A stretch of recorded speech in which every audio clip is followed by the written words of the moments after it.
So we obviously started off with a bit more of a, I don't want to call it necessarily lighter, but we're going to go into a bit more serious of a topic. So just opening with a bit more of a warning, we're going to try and focus on the more conversational parts of it because it's opened a lot of doors to conversation about player safety, especially in hockey, but we're going to be talking a little bit about the death of Adam Johnson, who sadly passed away after he collided with another player while playing in the, I believe, English Hockey League, where he got a skate blade to his neck and passed away not long afterwards.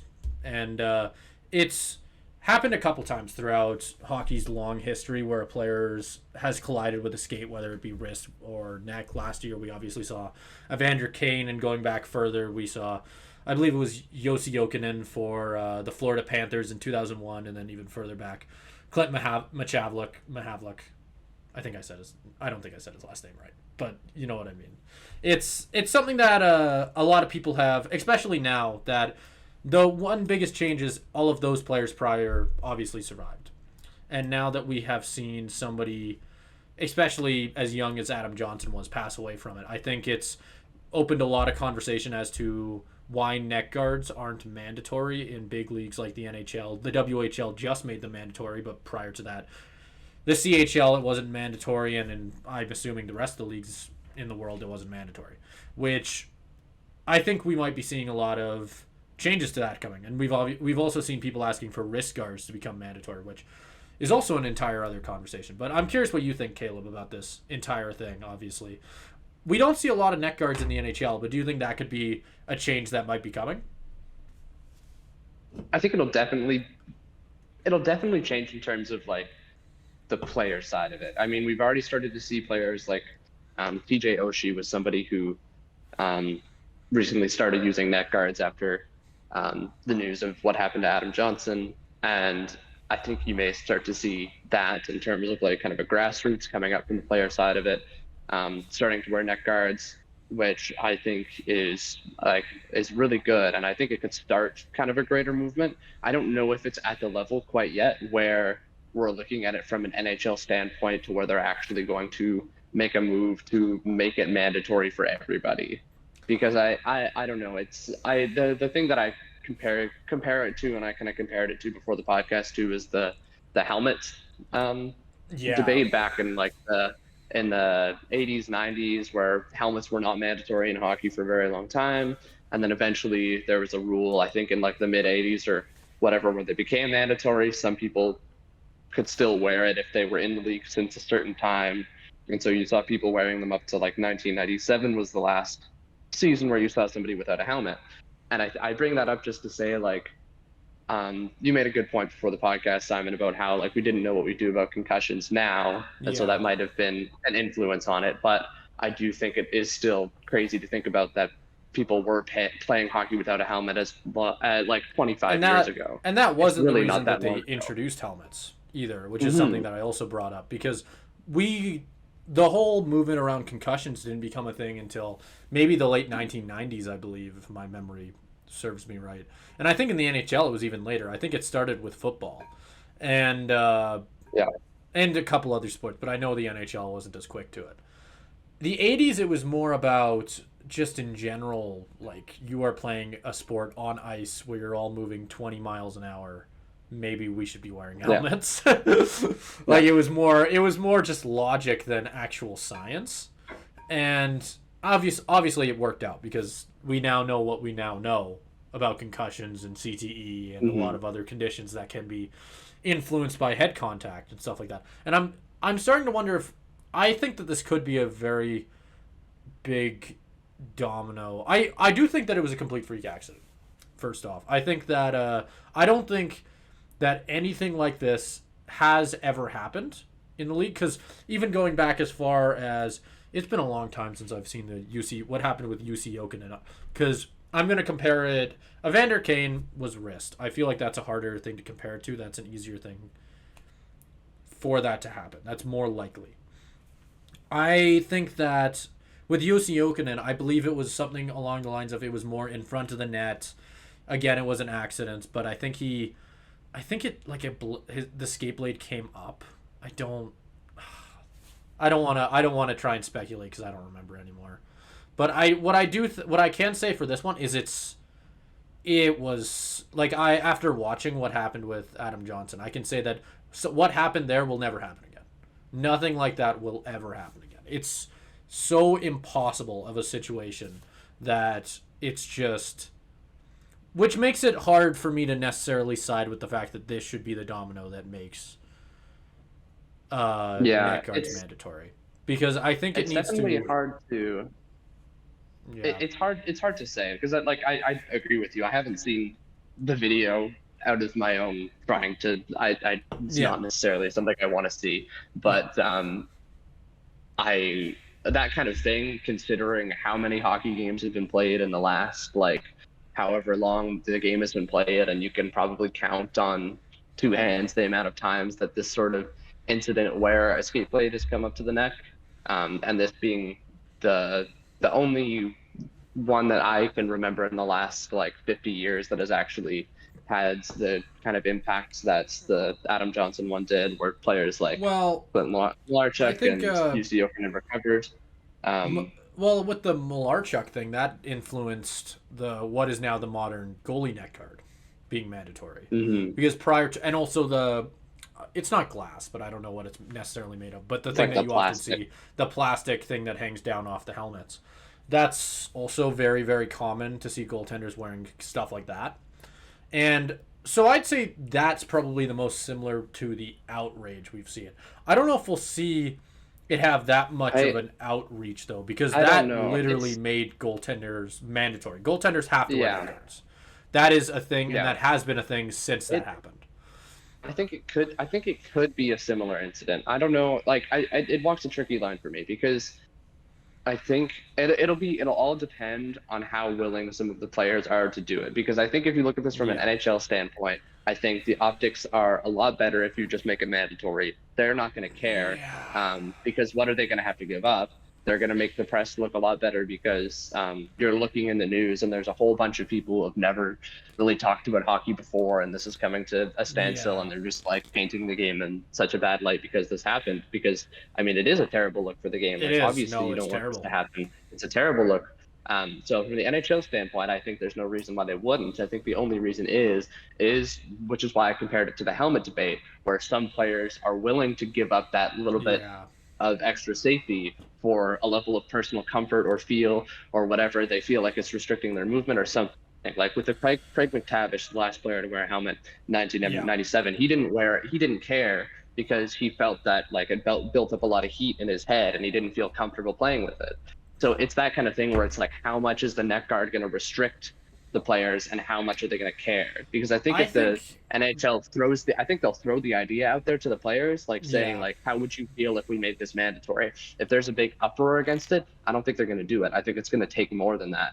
But Yeah. if they're like, you know what, I don't really care, I. or if they're trying it out like TJ Oshie is and it's fine, I Yeah. could see it happening. But it's going to be interesting to see how the conversation evolves in the next couple of weeks. If they're going to make anything mandatory, the thing is, I could see a bigger push for wrist guards, which we talked about a little bit before on why I necessarily, as somebody who plays beer league hockey, nowhere near the level of that, I can personally say I would never wear a wrist guard. Just to the point of, it's where I wear a neck guard every time I go on the ice, right? Like I have since I was probably 4. Because to me and to everybody I've ever played with, that's just normal. And it's actually kind of weird to me that NHL players don't wear neck guards, because they also protect. I mean, from you have pucks flying at you. I'd want to wear a neck guard. Like, it's one of those things where it is kind of nuts to me that they don't already wear it. But I think wrist guards, like I said, I think that the chance of a wrist getting stepped on in like a scramble in front of the net or in the corner, somebody slips. That's way higher than what happened over this week with Adam Johnson. Mm. Like, I can say that I would be a lot more worried about my wrist than I would ever be about somebody getting their Mhm. skate blade that high. Again, like, But it's just a complete freak accident. And any of these would yeah. are, obviously. Like, Mhm. it's just what you're talking about. When it comes to, even if it's a freak accident, you still have to talk about the odds of it repeating, right? Yeah. And the So fact it's it's like when you get whenever you go into any of these conversations, it's like yes, the chances of it ever happening again are so slim. It's going to be like a once every like 100 20, years. 30, 40, No, 50, yeah, 100 100 years. years. Like with Like, this situation, I'd say but still 100. similar incidents. We've seen because again, like we're pulling like three examples out of the last 50 years, right? Like Malarchuk, Jokinen, and Adam Johnson in terms of stuff that's happened in the neck. Like three in the last 50 years. Obviously, Yeah. um, Clint Malarchuk and Jokinen were able to recover, but that also does, like having read The Crazy Game by Clint Malarchuk, Yeah. it's like that the physical injury was not the only thing that mattered in that because of like the post-traumatic stress disorder he developed Yeah. from.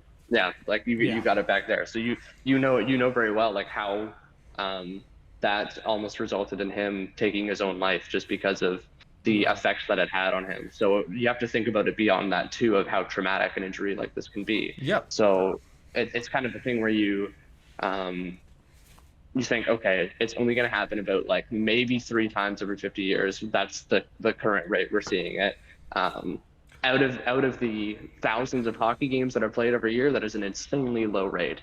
But Yeah. And can I, if just to if quickly pop in, mandating it, because something yeah, that just a kind of a this kind of just occurred to me, and I think maybe this could be a conversation as well to maybe add to the idea that this could be something that is becoming more common. Is think about the fact that, like you said, in the last Malarchuk would have been what 1994, 5, 6, somewhere in there, like somewhere in there, mid yeah. 90s. Since then, what has been the biggest thing that has happened in the NHL? It's gotten quicker.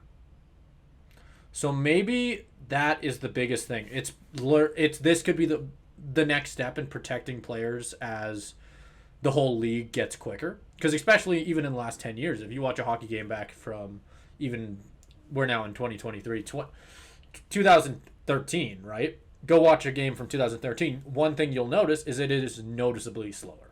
And I'm sure if you watch a game in 2033, it will be noticeably quicker again. So maybe Yeah. learning to maybe this is the type of thing that they have to adjust to because it's just getting quicker. So maybe that is maybe that should be part of the conversation as well as what The factor rate. does the increase in speed and explosiveness in this sport, how much can you give that to add on to like why this is all starting to happen in the last Yeah. 30 years. That's definitely something you have to like consider because it definitely is a factor and it's like you don't really want to take the time to see if that trend will play itself out, No, no, of course you don't. where Like, if you're it's like, oh, I don't know, maybe will the speed influence it to where it's going to happen at a higher rate. You don't want to leave that as a maybe. And so that's what but I was kind of getting there's into. a lot of things there, right? Where it's like, what is a higher rate? Yeah, yeah, and how many more people? And when you're dealing with stuff like this, you want that rate to be zero. So it's the like how much are people willing to give up their own like personal comfort on a day-to-day basis for this to never happen again. And if I'm the NHL, I just think in general, I think neck protectors, like you said, like it's not gonna impact your No. like how you play on the ice, and a lot of people have already been doing it throughout like junior levels of hockey, Hell, mandatory in the think WHL. about Your it like a seatbelt. experiences, yeah, Right? Like that exactly. when they And it's first like if it introduced prevents, seatbelts, everybody was against it. Everybody. You don't like ask people from back then. People hated seatbelts because it was uncomfortable. And most people were like, I don't crash my car. I've never been in a car crash. Why would I? Why do I need a seatbelt? Give it to just the people who have been in a car crash if they're worried about it, right? But it's for that one chance where it might not be your fault. It doesn't matter how good of a driver you are. You never know what's going to happen on the road, right? It's the same thing as hockey. All these players are going 20 miles per hour. It doesn't matter if you're Connor McDavid or if you're Milan Lucic. You cannot control everything, right? Like, it's yeah, no matter how skilled you are, you might just be put in a situation that you can't control. And that's yeah, what I think it that's a comes good down to. point. It's a good point, and I mean, you bring up McDavid. Like McDavid is like I think without question the best skater in the NHL, and I was Yeah. still there in person when he got tripped up and fell into the post and shattered his leg. Things happen. Like the seatbelt thing is a good example of that. It's about having a preventative measure, and it's It's a like, yes, change maybe that it's a change that is going to feel weird. It's like any with the helmet thing. Now we look back on it, and even you were saying, how the hell did it take so long to bring in helmets? Maybe in 10, Mhm. 20 years, we're going to be saying the same thing about neck guards. Yeah. Like, And it's just like if it saves the life of one person, like if there's one incident where say it bounces off the neck guard and the person's completely fine, then I think that entire change is worth it, right? Because at yeah, the end of the day, it is hockey, and it is just a game, it is. Yeah, and the stuff like what happened with Adam Johnson is so much bigger than that, and there's going to be debates on it because players aren't going to want to give that up, especially if they're more in the. Some people are going to okay. accommodate to it more easily. But And can I quickly just um, add on to this because I wanted to share this story quick because it took me a second to find it, but you mentioned the idea that it would just bounce off with the neck guard. To be clear, that isn't what would happen because this is actually with something the that's happened. current, Where a very similar play has happened. It was in. They didn't add into. They didn't add into what happened, but it sounds the way they describe it is very similar to what happened with the Adam Johnson thing, and he was wearing a neck guard. He described it is described as an open ice hit where the opponent's skate was at head height and cut his throat during a standard play. And he was wearing an Under Armour neck guard, so the type that you just buy straight out of the store, probably similar to what I'd wear, would be similar to what any player would wear. And I'm going to see if I can show it on the screen. I hope it can show. I don't know how well that's focusing. You can see that there's... Maybe if I move it back. So I'm going to... You know what I'm going to do? I'm going to quickly save this photo and send it to myself. And I'm going to try to remember to throw it on the screen. Because I think it's a good photo to show just quickly that there are still... In this situation, it would still do a lot of damage. Like the way that neck guards are currently built, they are not built to completely block a skate blade. that's something that can change too, right? You It look at the is. progression of something like helmets, But it like still how saved much his how life. much for the yeah, exactly. And then how much further can you take that technology? Like how much further are the current day helmets from like the Jofa buckets that people used to wear in the 80s and 90s? Like so Very much true. better, and they Yeah. probably prevent so many more injuries. How much further can we Hell. get with neck guards? Hell, Um, with the helmet like that. thing, people were using Jofa buckets in the 80s. There's a very famous Wayne Gretzky story that about him trying to. He kept using it much later in his career, despite being told multiple times not to. And in 19 Wayne Gretzky used the Jofa bucket until 1999. He told this That's story when he about retired. that's when he retired. He in 1991, I believe, he was with the LA Kings. I remember reading his book, which is also behind me. We're talking about a lot of books right now, but he told a story about how he obviously got all of the helmets emailed to him. He got like a pack of 20 or something like that, right? Jofa buckets. And in there was a message written on a note saying, "Please stop wearing our helmets. They are dangerous and do not protect the head at all." Or something along those lines. And I think that could be one of those things, like you said, like how advanced things could get if neck guards do become mandatory and there are more research put into it. Because before today, or before this week, nobody had been talking about improving neck guards. Nobody cared. And this could be the thing that I think maybe Adam Johnson's legacy will be adding to the safety of the game because they will finally look into what has potentially been a big issue in hockey for the last 30 years, whereas things have gotten quicker and more of these things have started to happen. Even with Evander Kane last year. Like now this is two skate related just terrible freak accidents in 2 years. Yep. Like, and I still stand by the fact freak accident. I don't think that this will happen again. But do you really want to take that risk? And maybe it is time to start looking into what we can do to prevent it in the future.